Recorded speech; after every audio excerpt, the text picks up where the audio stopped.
say, feel that bass. We gon' shake up this place. Say, pick up that pace. Yeah, we got no time to waste. Everybody say, feel that bass. Yeah, we gon' shake up this place. Pick up that pace. Yeah, we got no time to waste. Say, dreams to chase. Yeah, we ain't losing this race. Say, we got faith. Yeah, we know what it's gonna take. Ain't nobody gotta do for me what I do when I do it so beautifully. All I gotta stay is true to me.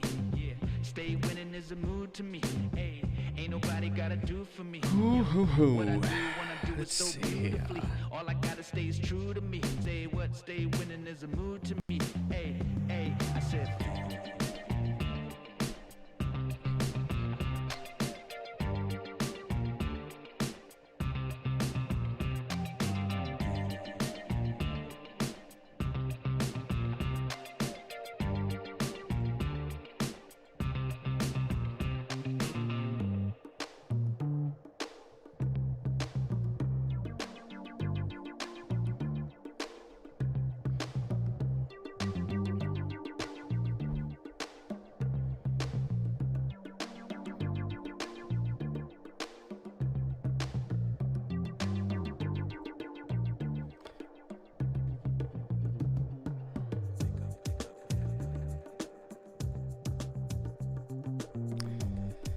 Mic check. My mic looks good.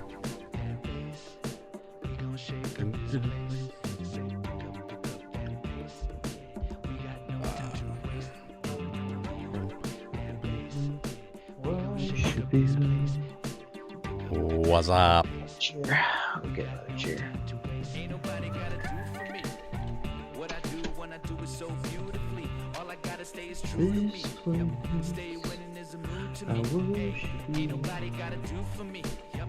What I do when I do it so beautifully. All I gotta stay is true to me. Yep. Stay winning is a mood to me. Hey. Hey, you there? I'm here. Can you hear me? I can hear you.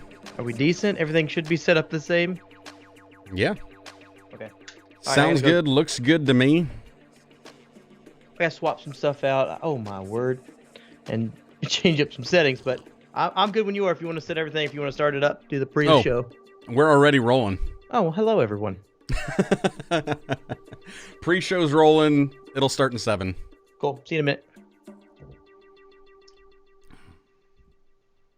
Turning lives up. Oh, I forget I don't have a mute going. That'll be awkward. Oh, there's.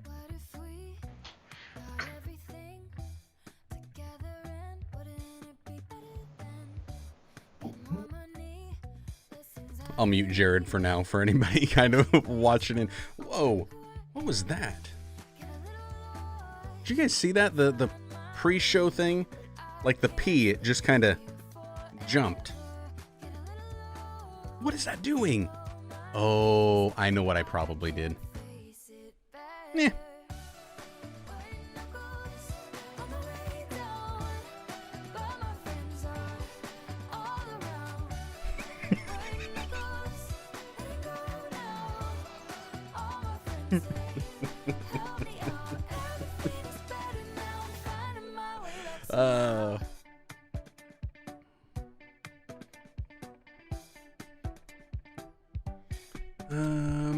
What am I on?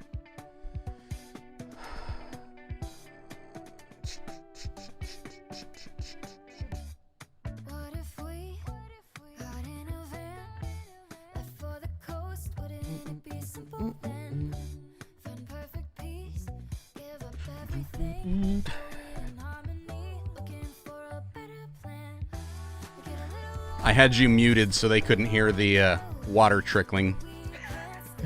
It was the water. Just getting some water rolling. Sure. For the record. Likely excuse. On. Okay, let's start dialing some of this in. You are low and crooked. Don't be low and crooked.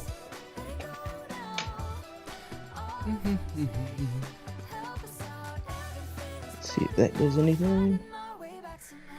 Yeah. Wait, why is this? Oh, hold on.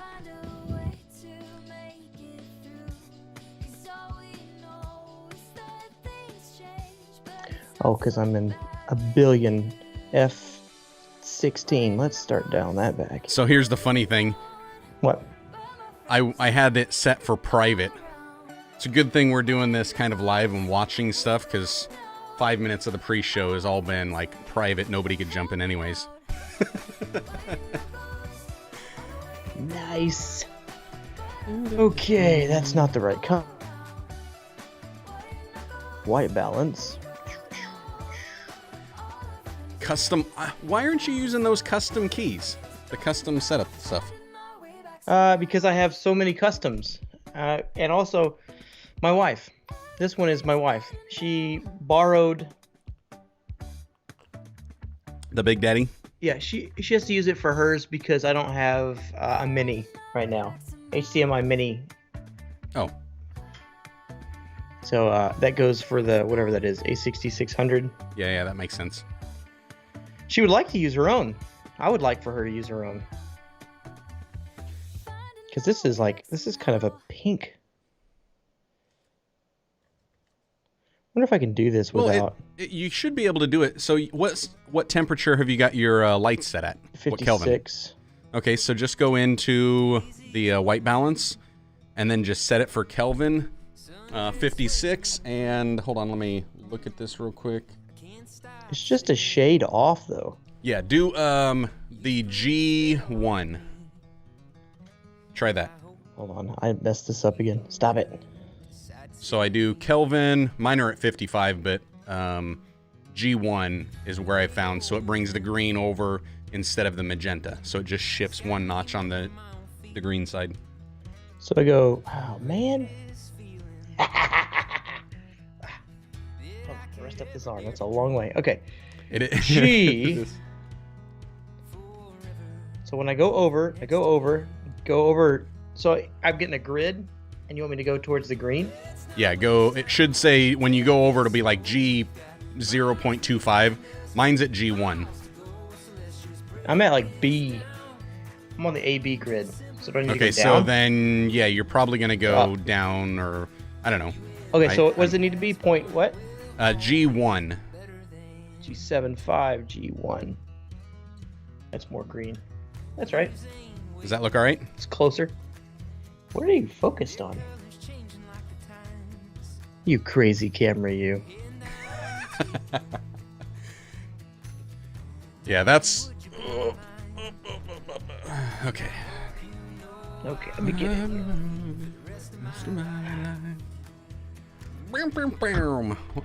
I'm missing something. Oh, I know what I'm missing. My eyeballs. I can't see because I got a dog slobber right in my left eye. The simplest truth. Okay. Lock down. Oh, I know what else I'm missing. That's on. What are you missing? I am missing my background lights. And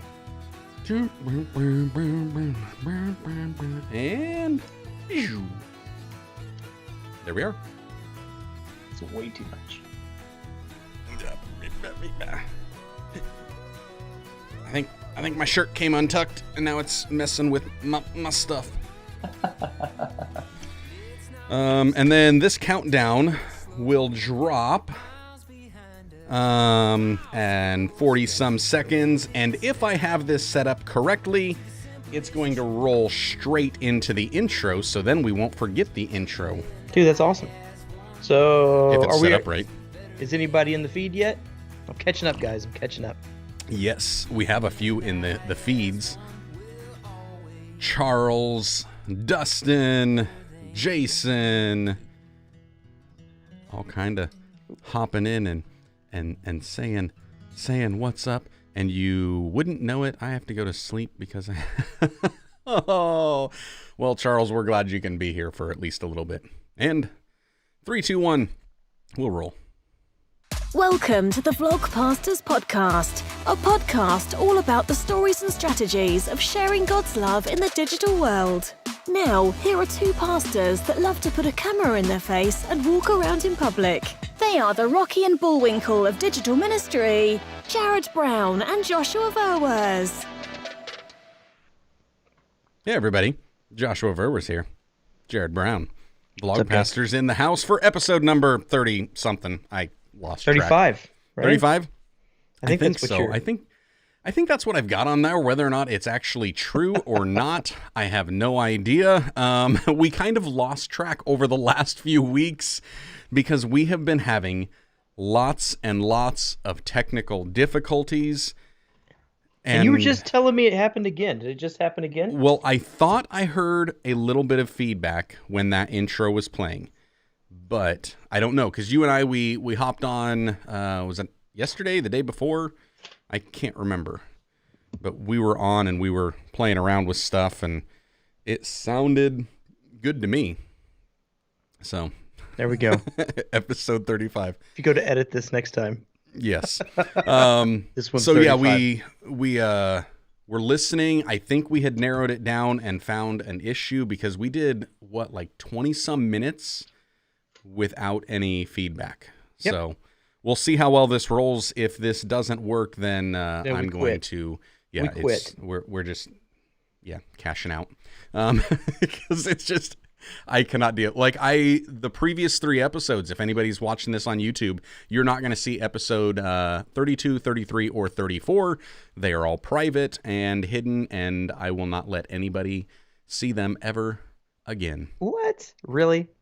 I've got the audio up there somewhere, at least for 32 and 33, because I spent, I want to say over an hour and a half editing that audio, trying to trim out any of the static. It's that bad. It just, it bothers me. So, hey, turns out though, it was me. Told you. Well, unless it just happens today, and then if it happens today, then I don't know. I'm pretty sure. So I got a crash course in some audio technicalities this week, and no one better than Joshua Verwers to lead the way. Dude, I hate audio. It's official. I hate it. I don't hate many things. That's one of them. Audio. I hate it. Yes. Audio, man. I know about peaking and that sort of thing, but I don't know LUFS. I definitely don't know phantom power. I don't know noise floors. I don't know. I know a little bit now. I know enough to be dangerous. That's what I know. Well, that's all I ever do is I just mess around with stuff until I can figure things out. And sometimes it works and sometimes it doesn't.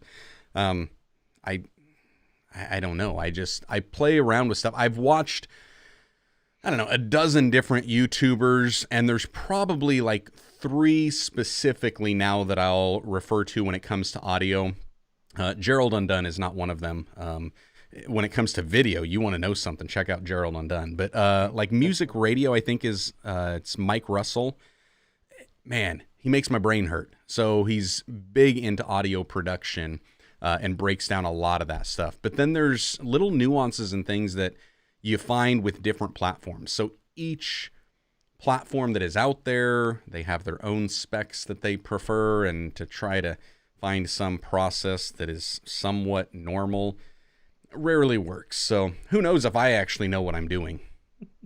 I don't know. I just try a bunch of things, and I think I like your process. We were like, I don't know, plug it in, find out. Right. We were plugging and unplugging FET heads and stuff. It was like, well, maybe that'll hurt your microphone. Just plug it in. Yeah. I mean, I'm pretty sure that it's not going to bother your SM7B because, well, it's good, but we'll find out. I mean, it sounds good now, so I'm good with that. So far, so good. Just let me know if it starts squealing at you, because I have never. I heard it. I heard it, guys. I don't know if I told you guys about this, but I heard it. I went back and listened to 33, maybe episode 33, 34, 33. That is horrendous. How did you ever tolerate that? That's nonsense. That's why I'm all for, if it continues and we can't figure out what it is. Yep. At least boot me off and find another one. Take it out behind the shed. Put it down. just lay her down. She's done. I'm sorry, boy. So anywho, we have got some people in the house saying, what's up? Charles Nickens saying, finally, he's here. But wouldn't you know it, he has to go to sleep because he has to get up in 3 hours. Ooh. But he's saying he's just going to go to sleep and then listen osmosis style. So maybe something will sink in and that will be good amazing. Dreams. You're having very good dreams right yes. now. Dustin Damesworth is saying notifications for the win, which is so good because sometimes the notifications do not work. Sometimes they do work. It's just how YouTube does the things they do and when they do the things they do. Like, I'll get a notification. I think I got a notification, I want to say it was Monday morning, and it said that Jarrod had released a new vlog. And was that Sunday you released that? Man, I don't know. I'm going under the when it's done, it's done. Get it out.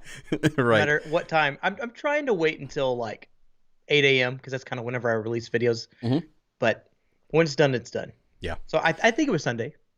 I don't remember. I know I looked Saturday morning at 8 a.m. and I didn't see anything because you were typically doing stuff like that, and then I didn't see it. And then next thing I know, YouTube let me know that you had a new video, and I was like, oh, okay, well, I better watch this. So then I waited like another 5 hours until I could watch it on the big 4K TV. There you go. That's the way to do it right there. That's how I roll. So, hey, what did you guys think of the pre-show?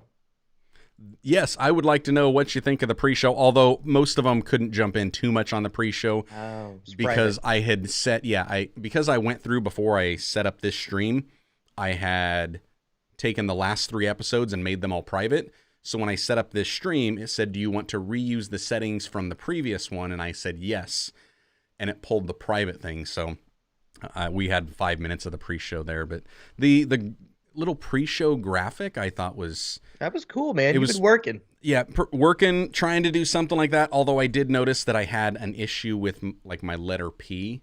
It jumps at one point. So I get to play around with After Effects a little bit more and see if I can figure that out. But, dude, I'm so glad, and you guys should be glad as well that Joshua does this stuff, that he dives into the minutia of it all, because sooner or later you're going to have a problem and your P is not going to be lined up. It's going to be just a little out of sorts, and you're going to go, I can't figure it out. Oh.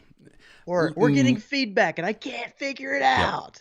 My After Effects, the After Effects composition is insane. I think I am, if I look real quick, I have 118 layers on that thing. What?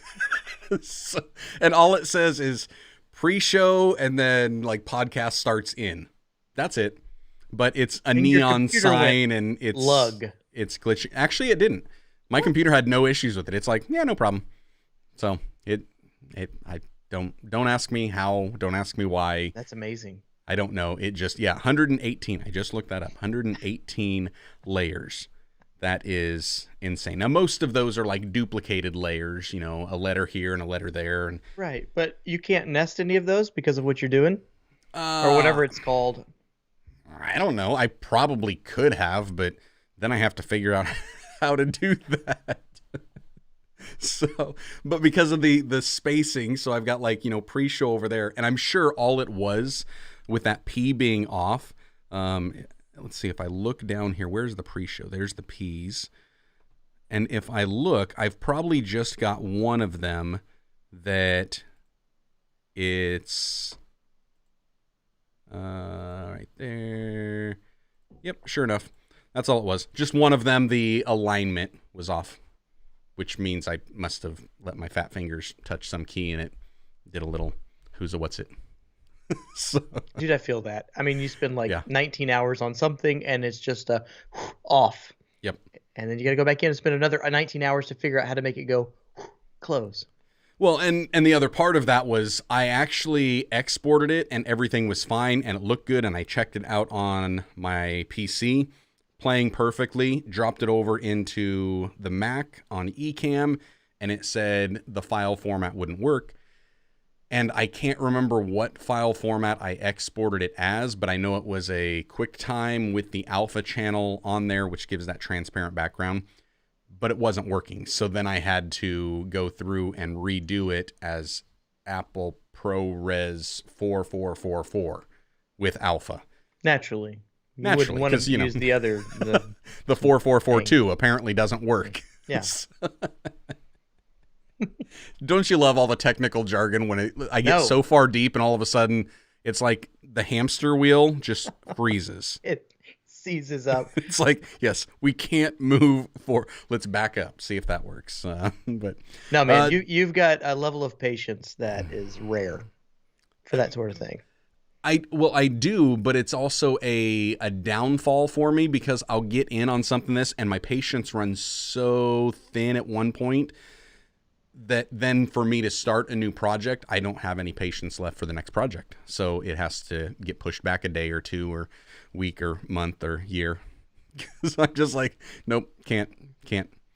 Hey, Jason Remster said, hello, Troubles. What's up, guys? 1 second. Yes. BRB. BRB. Okay, so he's going to be right back.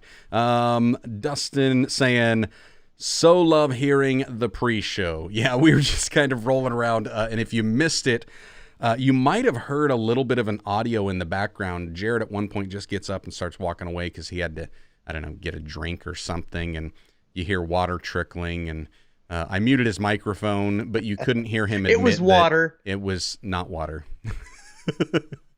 It was water. Okay, maybe it was water. Micah saying, hey, as well. My mom's in the house saying she's here. She just got her bedroom cleaned, clothes purged in time, and gave her motivation to get it done before the live. I did tell her yesterday that we were going live at 10:45 today, and it was going to start quickly and on time. So purged? Yes, clothes purged. Get rid of those that don't fit or are you're not going to wear. Okay. How often do you do said purging?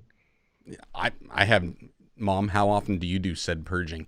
I do said purging when I'm just tired of looking at stuff. Man, I've got shirts from like the 90s. Yeah. Vintage stuff that break out every now and again. I'm like, no, don't touch it. It's still good.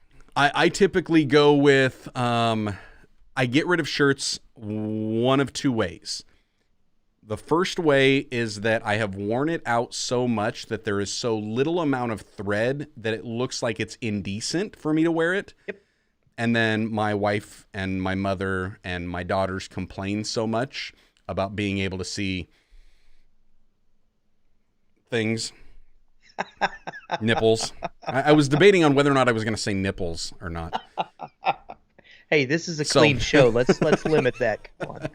But at that point, then they're like, get rid of that. So a few shirts have gone out because of that. And then the rest, I just look at them. I'm like, I'm never wearing that again. Like, I haven't worn it in 6 months. I'm just not going to wear it again. And then I just start throwing them and I clean out closet and drawer space. So that's the way it works. Huh. That's interesting. Most of my old shirts become either pillows or blankets. My wife will if they're like sentimental or whatever. Yeah. But then I would say once every 3 years, I go into this like I can't fit anything in the closet rage.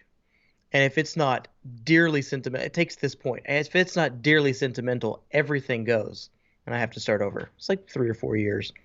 I just lose it. I go in there, I'm like, I can't find anything, and all goes into trash bags and I throw it away. Yeah. So I guess that would be the purge. Not the 90s shirts, though. Those babies, we're going to hang on to them. Some of my 90s shirts have been purged. Operation Desert Storm, baby. Mine are like shirts I wore in high school that they have nothing left to them. Yeah. I mean, they're translucent. You got a thread. I've got those. Yes. So those are the ones that she's like, no, they're gone. And they have been gone. But Genevieve says she does it about every 6 months. Ooh, okay. A purge. Wait, do you look at it and see if it brings you joy and then throw it away?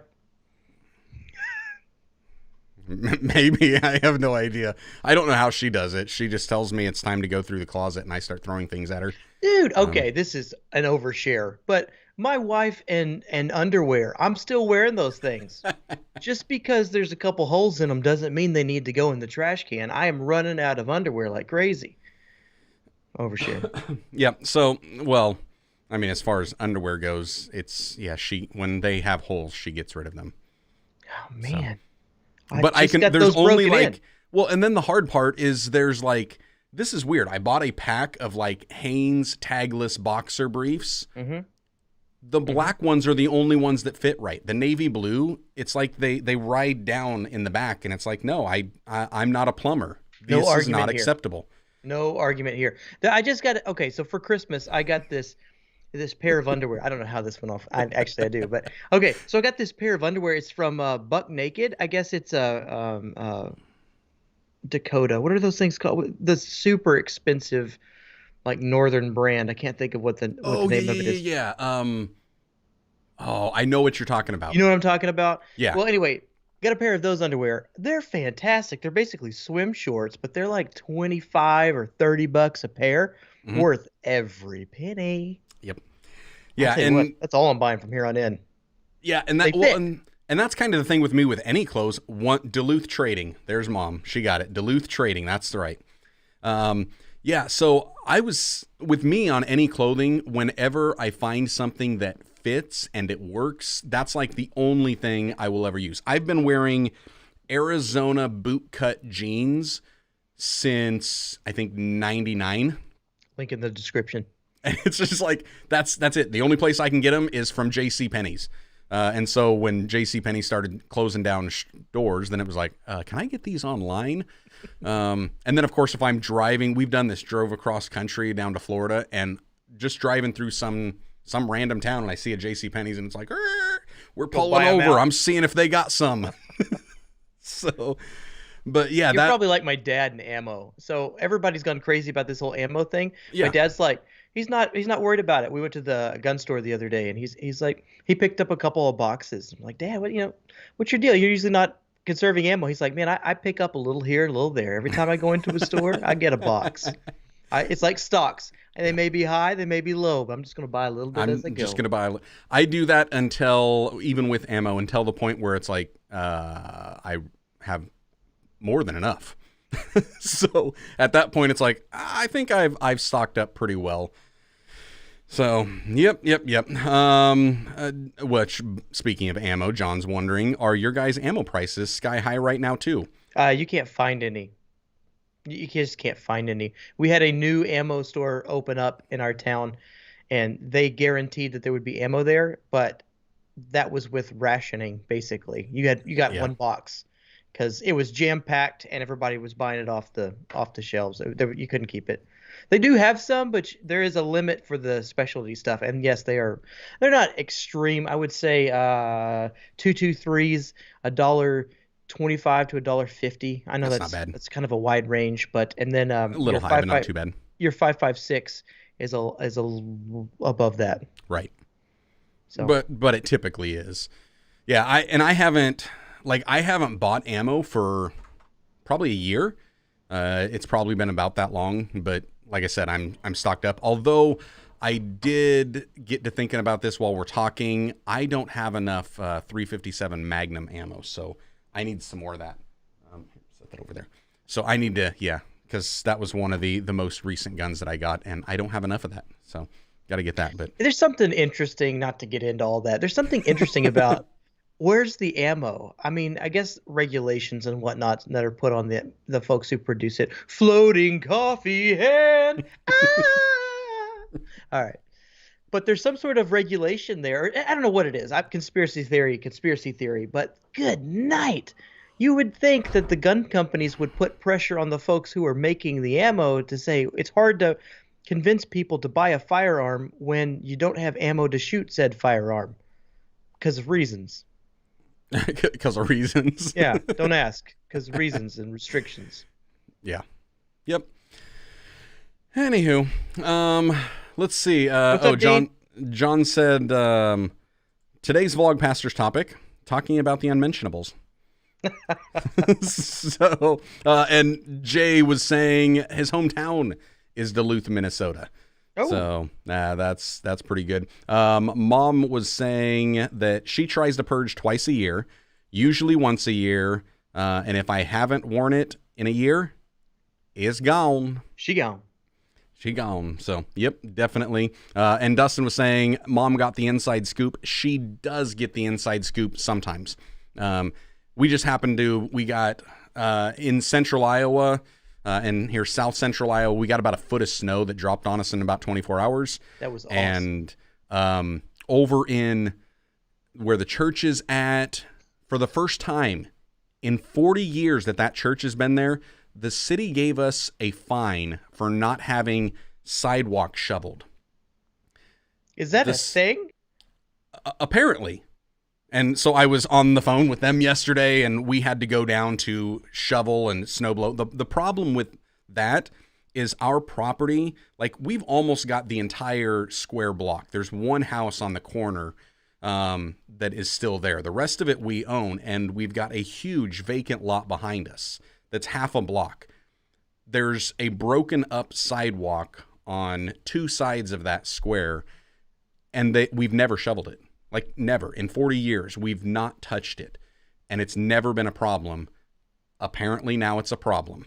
And the guy on the phone that I was talking to said that he was the one that had to go out and put notices. And they not only put the notice on the door, but then the next day they issued them a fine. For the first warning, it's a $75 fine. And it was like 117 notices that he did.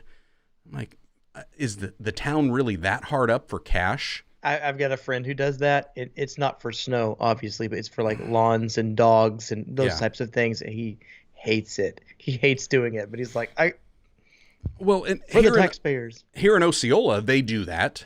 They'll fine us, and it's about $75 for it. But they shovel it if they fine you. So it's not just a fine. It's they're going to shovel it, and they're going to clear the path, and then they're charging you $75 for it, which is about 3 to 4 times the going rate.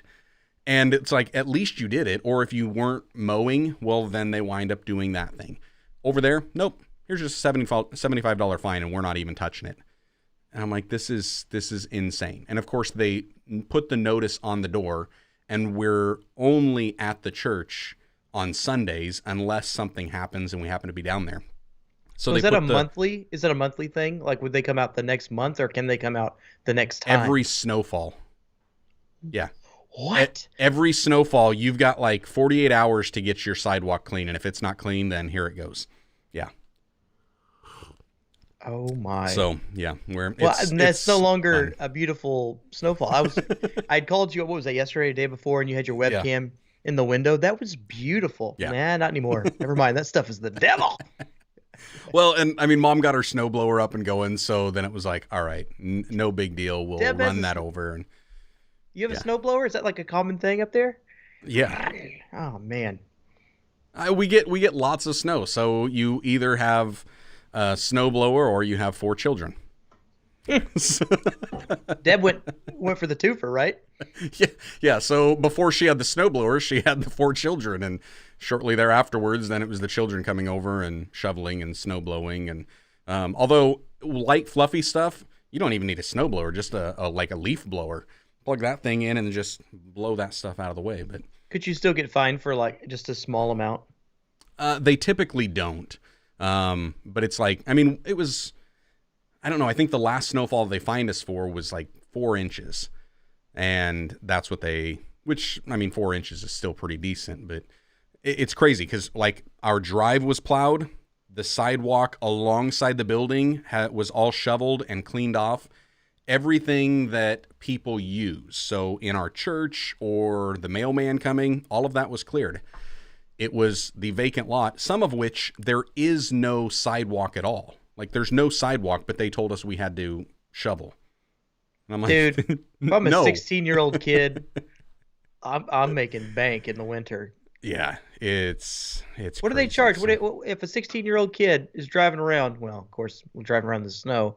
If they're going around with their business, what do you pay them? $25? $10? Yeah, I think the average is probably about $20 for a residential sidewalk that they would have. So that being a commercial and with the length of it, we'd probably expect to do 35, 40. Oh yeah, it's pretty good. I'm paying off a snowblower. Yeah. Yeah, or we just grab Mom's snowblower and head over there, and it takes us like 10 minutes. Oh my goodness, that's awesome. I'm terrible and awesome at the same time. Sorry, man, that's terrible. Definitely. Yeah. Augie sitting here. Augie, hey, good to see you. He's like, yes, you have 24 hours to clear city sidewalks.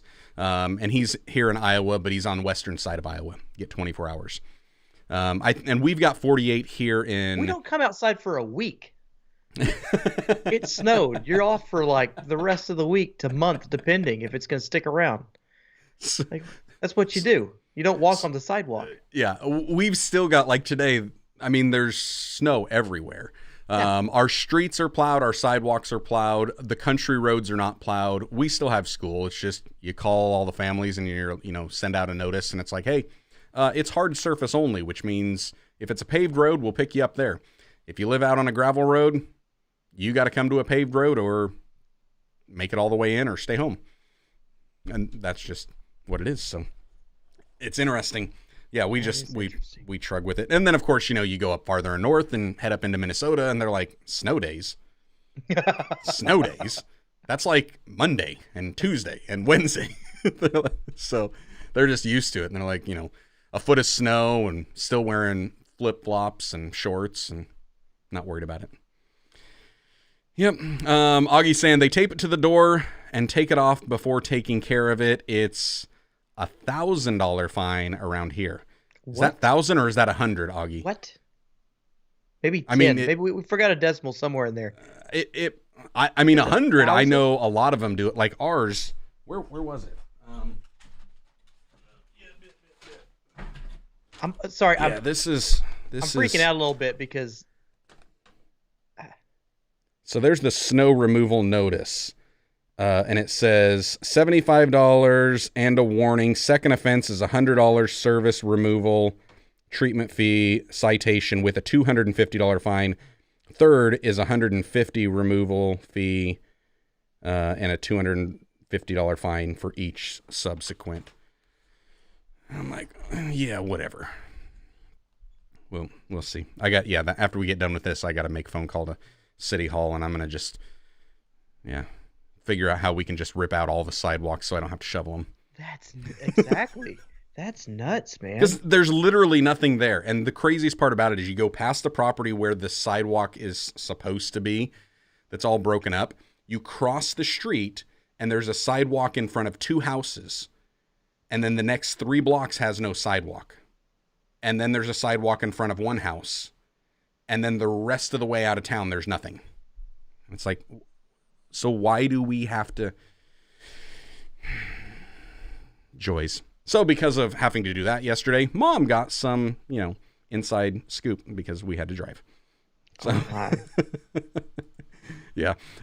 They can fine you for a small amount, depends on the city. Council Bluffs will fine you for 1 inch, is what Augie's saying.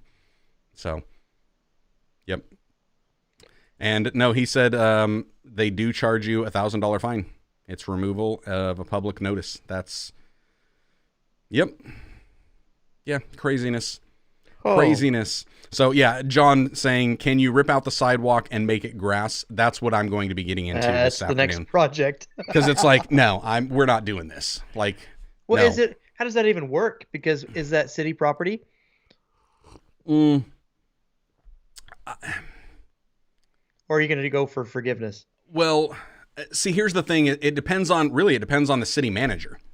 So and every few years we get a new city manager. So there's obviously a new one here that's just going gangbusters. The previous city manager, we had trees that were in the right of way, which is, according to them, owned by the city, but it's our responsibility to maintain it. And I just told him, I was like, hey, I want to get rid of these trees. Is that cool? And he didn't care. He's like, yeah, take them all out. So I figured before we get a new city manager in here, I'm ripping them all out. And there was a couple sections of sidewalk that had already crumbled and were non-existent. And he's like, just get rid of it. And I was like, do I have to repair it or replace it? He's like, nope. So just got rid of it. You should fine the city for not keeping up their sidewalks. Yeah. $50 every time you walk out there. Mm-hmm. Yeah. I know. If that would work. Dude, yeah, I know. Every time I hear something like this, it blows my mind. I know we all have like our own little nuances in our own different states, but I feel like I live in the freest state in the whole stinking world because I'm like, they find I feel you? like you do too. Yeah. What? Yeah. On your own property? No, Right. walk around.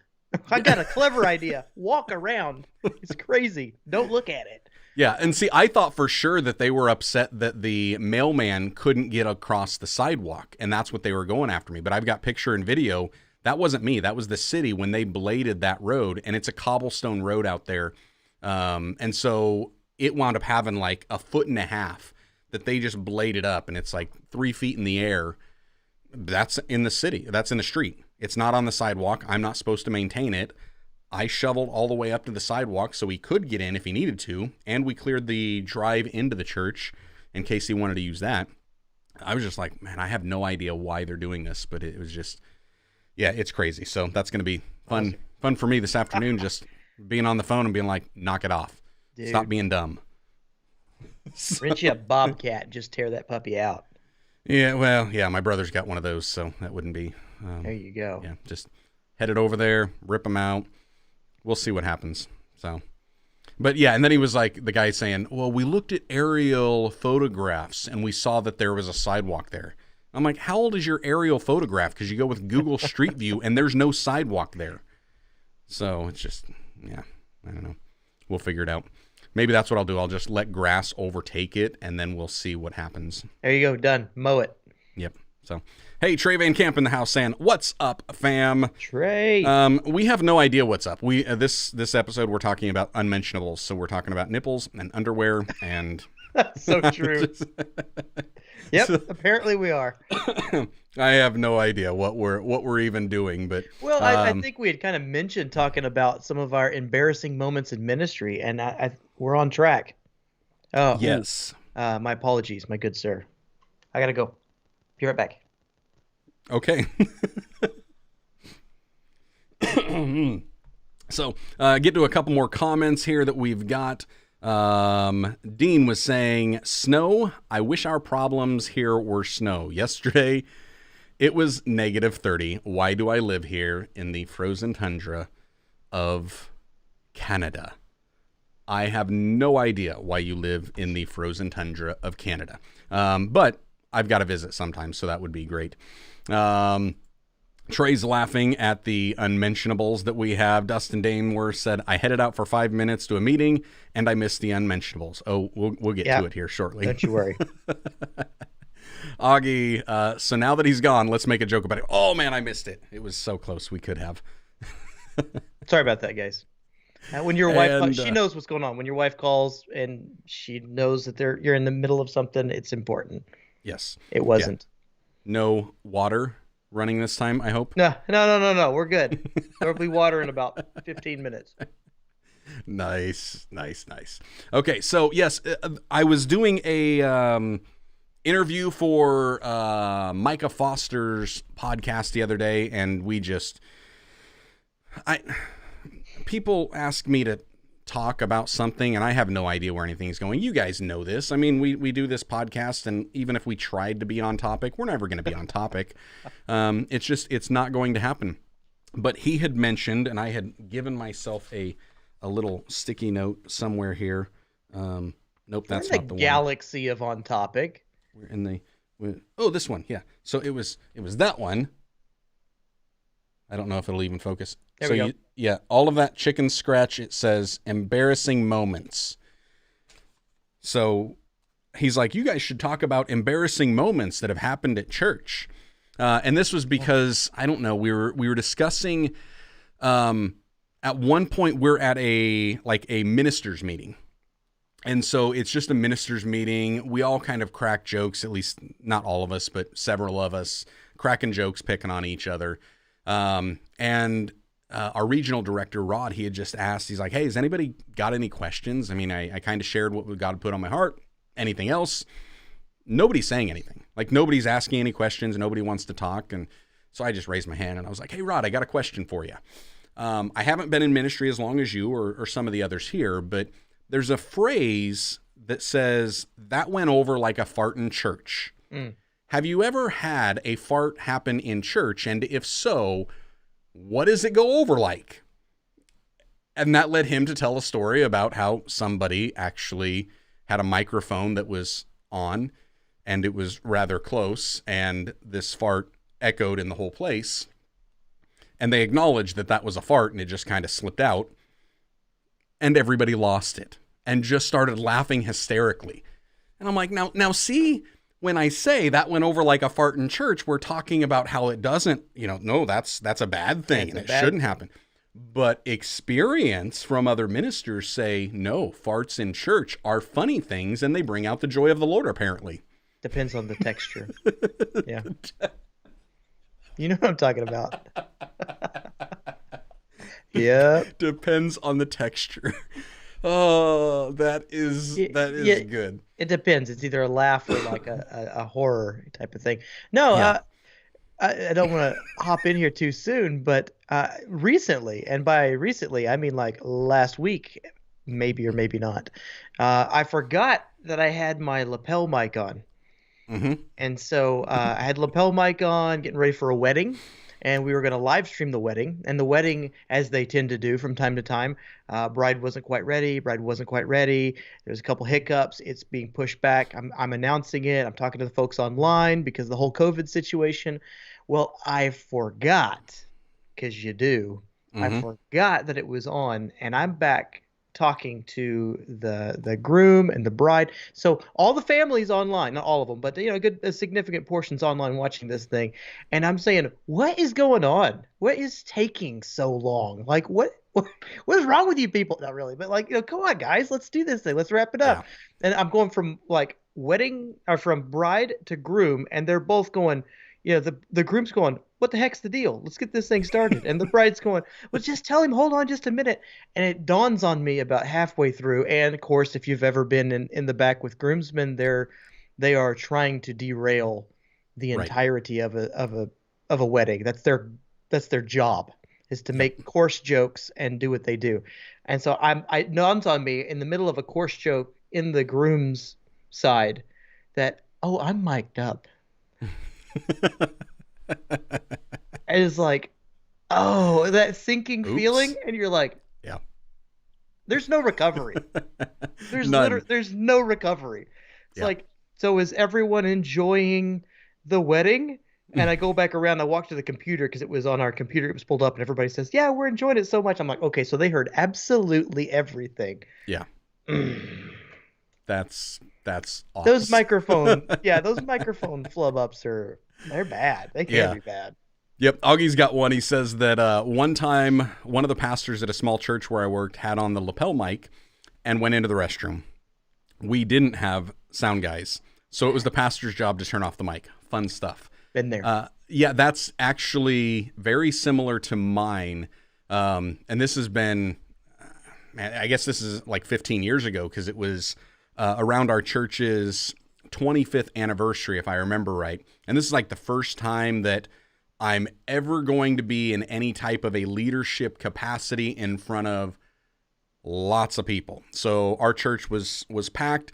We brought former church members, pastors, worship leaders, missionaries from all over the world back as a homecoming. And I'm supposed to be the MC, just kind of keeping the flow, making sure everything's going. We've got some guests that are going to speak. We got a little message. We got all this stuff. So, of course, I've got suit, tie, I'm lapelled up, and we're all good to go.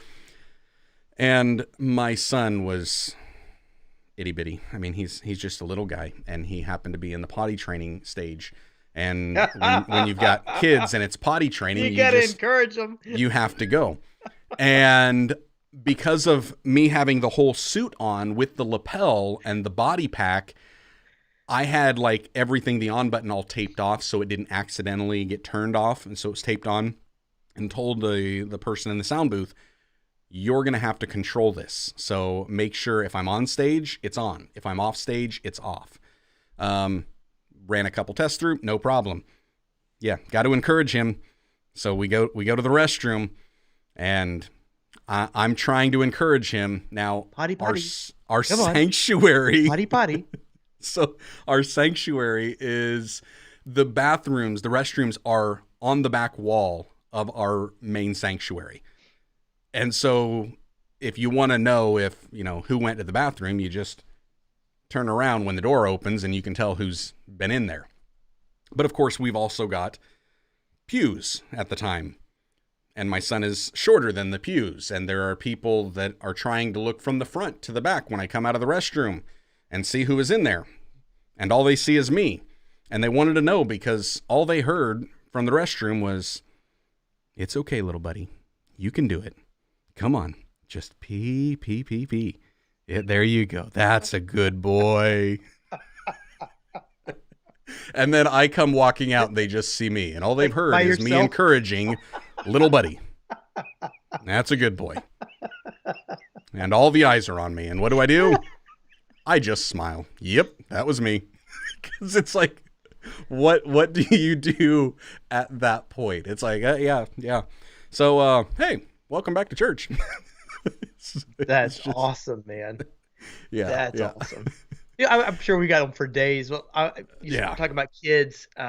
So this one actually didn't happen to me, but I was there for it.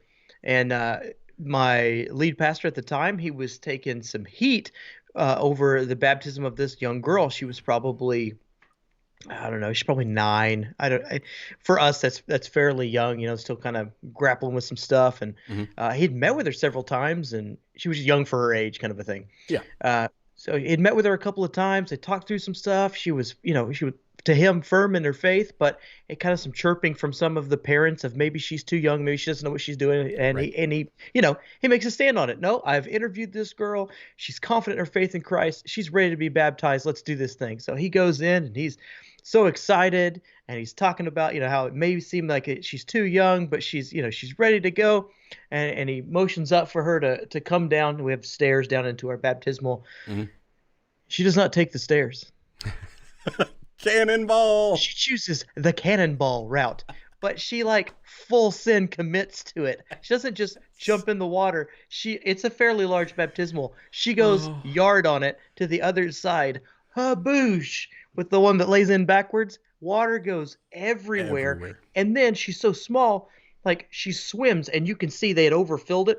You can see her swimming, her little outline of her body through the glass, and she swims over there to him, and she's just thrilled to death to be there. I tell you what, there were so many requests for baptism from kids after that. It's we're going to take a little pause on that. Yes, that is amazing. Oh, yes. Man. Full send. Yes.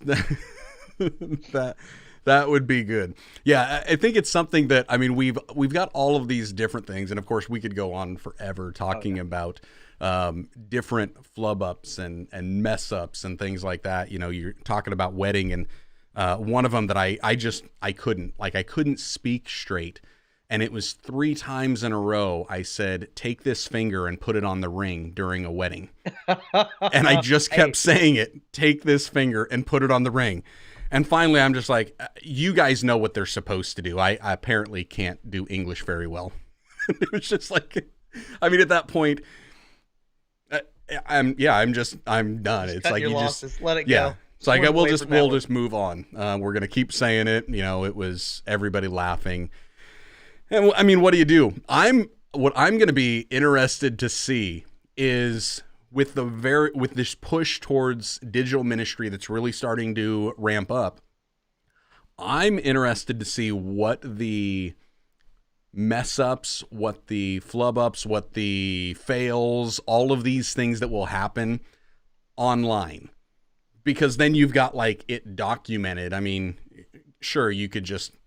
Oh, you mean lives and stuff? Lives, or when people are, trying to do Zoom calls and issues. It's I wonder how many pastors that were doing church, through a Zoom call got up, didn't realize their camera was on, and are walking around in pajama bottoms or something like that. I still have to think about that. Our restroom is connected. He's teasing about the water.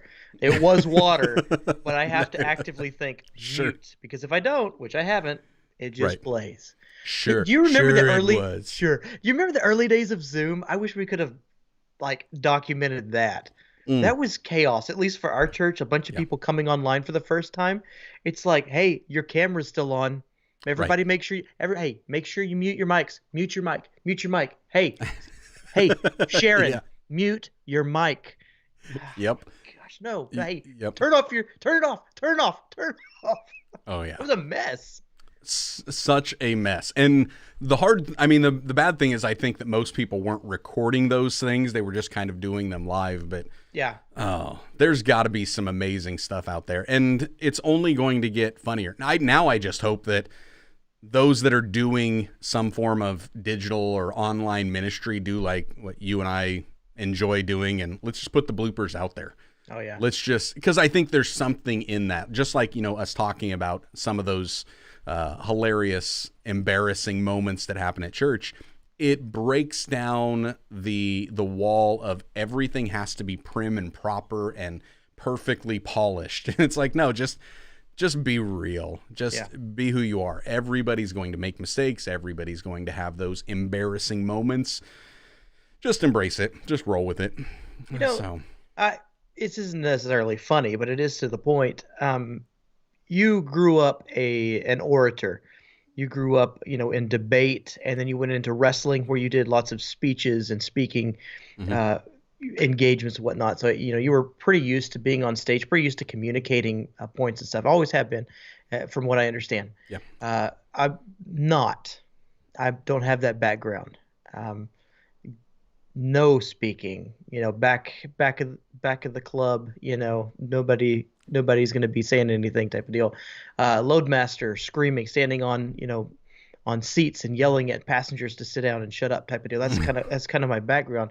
And I remember not having the vocabulary to express what Holy Spirit had put on my heart for a given Sunday. Like I had the notes, but the notes were failing, like the writing was there and I could read it, but there was something more that needed to come out. And I remember I made that video. It's been years ago now, so most of you probably haven't seen it, but I remember laying in the ground. I just stopped because the words were failing. And I laid in the ground and just kind of went like, God cares so much that I forget what it was about, but it was like guttural noises, and I was mortified by it. But it was actually the thing that kept me around and endeared me to the audience because they were feeling the spirit of the sermon.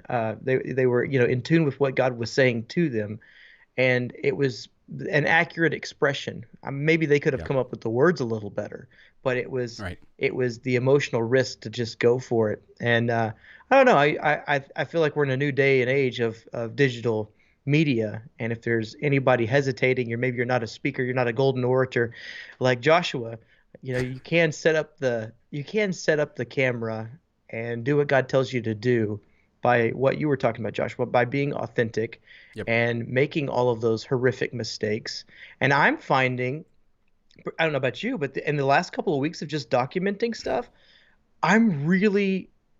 my voice, even though I've made 200 and something videos at this point, whatever it is, my voice is changing a little bit. My online, presence, it's changing, and it's much more reflective of who I am, and I'm having more fun making it, and I feel like I'm having a better response from the folks who are watching it. Right. So I just want to encourage you, if you're thinking about starting, or if you're in the early days, or if you're Trey Van Camp and you've made 500 million videos and you rolled with being yourself and walking this out authentically is paramount. Yeah, and I think there's also something there with just being willing to try something new. If you feel like God's leading you somewhere, just do it. And you talk about not being perfect orator. I mean, you got Moses. Moses had a stutter. He couldn't, but yet God used him to be the one speaking in just a remarkable way. And so God, I think the thing about that is God has a tendency to kind of push us outside of our comfort zones and have us doing something that we're not typically used to doing. But when he does that, when we're weak, when we don't have all the skills and abilities, then like scripture says, he's made strong. And so it's like, that's when we really start to see him show up in a mighty way. And I think when it comes to online presence, people have just got to be willing to just try something. Yeah. You know, just if you feel like God's putting something new on your heart, try it. What's the worst that's going to happen? It's not going. Is it going to go over like a fart in church? You know, which depending on the texture could be pretty cool. Exactly. You never know. So you gotta, just take the risk. Just try it. And I don't think that we can really go wrong if our heart and our motivation is coming from a place of sincerely believing God's kind of leading us in some way and just taking that risk. Because if we slip and fall, great. You learn from your mistakes. Mm-hmm. And so then we just keep on pressing in. So yeah, I might like actually when things like that happen. It might actually be the piece that connects you with people, because people aren't perfect. I think that's the whole point. Yeah. Yeah. And it's that imperfection that I think we need to embrace more. And that's where even like stuff that goes online and you guys see, I do these things and I've got, the sweet looking overlays and I've got all of the different, graphics and we have, this pre-show with like neon flashing lights. Well, guess what? My P was off and not, lined up right. So whatever. And it's just, you find things like that. Okay. So it didn't work. So we went 3 weeks with a horrible static in the audio. All right, let's see if we can fix this, or let's just take it outside and, lay it down. So it's like, however, that being said, we have went through successfully with another episode of the Vlog Pastors podcast without any feedback. Are you serious? No feedback. Whoa. I didn't catch it. So apparently you were the problem. I'm happy about that. We like it. Hey, as long as it gets fixed, as long as it works out. So that's what we like. Hey, I want to run through a couple more comments if we had them here that I might have missed, and then we will wrap this thing up. I know that we did have Dean saying morning fellas. Perkins family in Haiti saying morning brothers. Morning. Got that one there. J. Cole saying all the gun-toting Texans. Mm-hmm. Hey. We like them gun-toting Texans. You're in that club. Let's see. Yeah, Jay, a politician has it in for you on the sidewalk. I have stayed away from local politics for a few years, so if they've got it out for me, I don't know, they're digging up some old newspaper articles or something. I don't know what's going on with that. Let's see. There was one down here. Let's see if I can. Where was that? Oh yes, the audio. Your comment about the mic and everything. John saying that might be part of why you hate audio, Jarrod. Dude, I hate audio. That could be. Augie saying he once did a baptism and forgot everything. Mind complete blank. Forgot the girl's name. Never will ever forget it now. Dude, I've been there, Augie. I've been there. They're coming in and you're like, yep. We do life together, but your name is. Yeah. Right. Oh, well. Right. And apparently she was too small to dunk, so he had to choke slam her. Yep. John Hayes said, we had that with one couple where he is so hard of hearing that she repeats almost everything on like the Zoom calls tough, and stuff. Man. That's tough. That's tough in church. That's tough. Yeah. Oh. Yeah. That one's a really hard one for me to get around. It's like, how do you? He wants to be involved. Yep. But she's telling him everything. He said. Oh. Yeah. Yep. If you guys have a workaround for that one, let me know. Right. And then Rock Davis saying, hey, what's up, fellas? Sorry I'm late. Rock, good to have you. Glad you are here.